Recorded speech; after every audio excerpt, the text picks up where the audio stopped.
എല്ലാവരും stranger things season 5 volume 1 കണ്ട് ഞെട്ടിത്തരിച്ചിരിക്കുകയാണെന്ന് അറിയാം.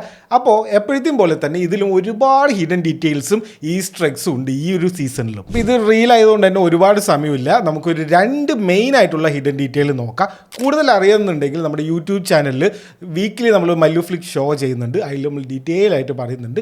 ഇൻട്രസ്റ്റ് ഉള്ളവർ ചെക്ക് ചെയ്യുക. ആദ്യത്തെ കുറച്ച് സീനിൽ ഹോളി ഒരു വ്രിങ്കിൾ ഇൻ ടൈം എന്ന് പറഞ്ഞിട്ടുള്ള ഒരു നോവൽ വായിച്ചിരിക്കുന്നത് നമുക്ക് കാണാൻ പറ്റും. ഇത് ഭയങ്കര ഇമ്പോർട്ടൻ്റ് ആണ്. വ്രിങ്കിൾ ഇൻ ടൈം എന്ന് പറഞ്ഞിട്ടുള്ള നോവലും അതിനെക്കുറിച്ച് ഒരു സിനിമയുണ്ട്. ബേസിക്കലി 2 കുട്ടികൾ ഡയമെൻഷൻസിലൂടെ യാത്ര ചെയ്ത് അച്ഛനെ രക്ഷിക്കുന്നതാണ് സ്റ്റോറി. അപ്പോൾ ഇത് സ്ട്രേഞ്ചർ തിങ്സിൽ ഇവിടെ എവിടെയാണ് വരുന്നത് ചോദിച്ചു കഴിഞ്ഞാൽ മിസ്റ്റർ വാട്ട്സിറ്റ് എന്ന് പറഞ്ഞിട്ടുള്ള പേരില്ലേ, എപ്സ്റ്റീനെ പോലെ പിള്ളേരെ പിടിച്ചിട്ട് പോകാൻ ഹെൻറി വരുമ്പോൾ ഉള്ള പേരാണ് മിസ്റ്റർ വാട്ട്സിറ്റ് എന്നുള്ളത്.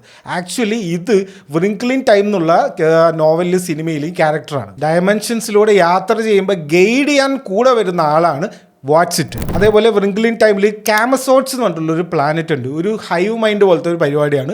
അതായത് വില്ലൻ ആ പ്ലാനറ്റിലുള്ള ആൾക്കാരുടെ മുഴുവൻ കൺട്രോൾ ചെയ്യുന്ന പോലെ. ഈ നമ്മുടെ ഈ 5ാമത്തെ സീസണിൻ്റെ 6ാമത്തെ എപ്പിസോഡിൻ്റെ പേര് എസ്കേപ്പ് ഫ്രം കാമസോട്സ് എന്നാണ്. മിക്കവാറും ഹോളി മാക്സ് ഉള്ള ആ ഒരു മെമ്മറി വേൾഡ് ഇല്ലേ, അതിനെയായിരിക്കും ഇവിടെ കാമസോട്സ് എന്ന് വിളിക്കുന്നത്. വ്രിങ്കിൾ ഇൻ ടൈം കണ്ടു കഴിഞ്ഞാൽ നിങ്ങൾക്ക് കുറച്ചുകൂടെ കാര്യങ്ങൾ മനസ്സിലാവും. ഇനി 2ാമത്തെ കാര്യം, ആ കേവിൻ്റെ ഉള്ളിലേക്ക് വരാതെ പേടിച്ച് നിന്നില്ലേ ഹെൻറി, അത് എന്തിനായിരിക്കും? ലോകം മുഴുവൻ ഹെൻറിയുടെ മൈൻഡ് പാലസ് ആണെന്ന് പറയുന്നു, എന്നിട്ടും ആ കേവിൻ്റെ ഉള്ളിലേക്ക് പോകാൻ പേടി. അപ്പം എന്താണ് ഇപ്പം അതിൻ്റെ ഉള്ളിൽ ഇത്ര ഉള്ളത്?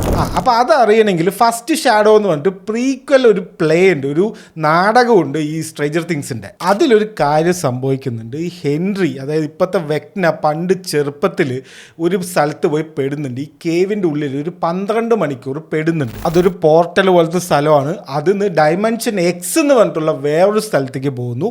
അവിടെ വെച്ച് മൈൻഡ് ഫ്ലെയറിനെ കണ്ടുമുട്ടുന്നു.